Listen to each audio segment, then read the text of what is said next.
50 წელი ვიმუშავე მცენარეთა დაცვაში და ძალიან ვამაყობ, რომ მცენარეთა დამცველი ვარ და ამისთან მნიშვნელოვან დარგს ისე იგივე მსახურები. ძალიან გვიხარია რა თქმა უნდა, რომ დაგვაფასეს. დიდი მადლობა ასეთი ღონისძიებისთვის. ძალიან სასიამოვნოა, როცა ადამიანები გაფასებენ და სურვილს გიჩენენ, რომ უკეთესად იმუშაო.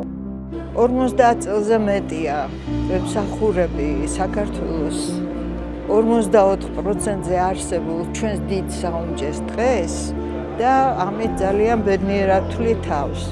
და ძალიან მნიშვნელოვანია, რომ გარემოსდაცვისა და სოფლის მეურნეობის მინისტრმა და ხელმძღვანელმა პირებმა დღეს დაგვაჯილდოვეს და დაგვიფასეს ამდენი ხნის შრომა.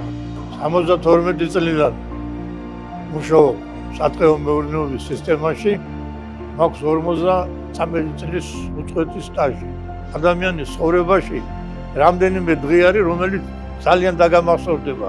ის შესანიშნავი დღე, აი დღევანდელი დღე, დაჯილდოების დღე, ჩემ ცხოვრებაში ერთ-ერთი ლამაზი და კარგი დღე იქნება და ისვისაც მე დიდ მადლობას მოახსენებ ბატონ მინისტრს.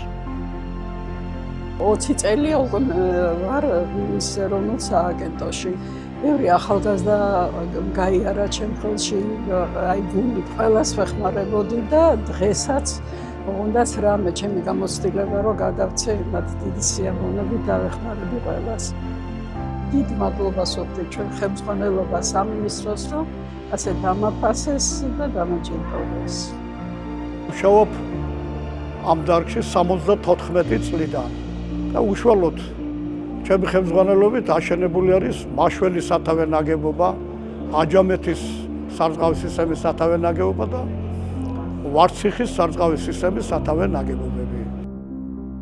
ასაკში რომ მიდის ადამიანი ალბათ ხო გონია რომ დავიწყებულია. ხო და ეს ძალიან კარგი იყო რომ დავიწყებული არავინ არ არის, არაფერი არ არის კიდე თუ რამ შექმნი გააკეთებ, არავინ არ ივიწყებს. მე ძალიან მიხარია რომ შეაფასეს ჩემი შრომა და მადლობელი ვარ ჩემ ხელმძღვანელებს და ჩემ კოლეგებს ასეთი შეფასებისთვის და მხარდაჭერისთვის და რა თქმა უნდა გავაგრძელებ ალბათ უფრო მეტი მოტივაციით და უფრო აქტიურად ჩემ საქმიანობას. ამ სისტემაში მუშაობ უკვე 50 წელია. გავიარე ყველა ეტაპი, დაწყებული უმცროს ინჟინერიდან დამთავრებული დღეს უკვე დეპარტამენტის უფროსის თანამდებობით. ძალიან ბევრი სასიხარულო მომენტები იყო ამ პერიოდში, ძალიან სერიოზული პროექტები განხორციელდა ჩვენ სისტემაში და ძალიან ახლო მომავალში ეს პროექტები სრულდება და მიგვაჩნია, რომ ჩვენი სამსახური ჩადგება მსოფლიოს მოწინავე ქვეყნების სამსახურების რიგებში. 1975 წლიდან მუშაობდა ვემსახურები ამ საკითხებს. ძალიან ამაყივარ, რომ აქამდე მოვედი და მომეცა კიდე ხალისი, რომ გავაგრძელო და გავაგრძელო რაც შემეძლო.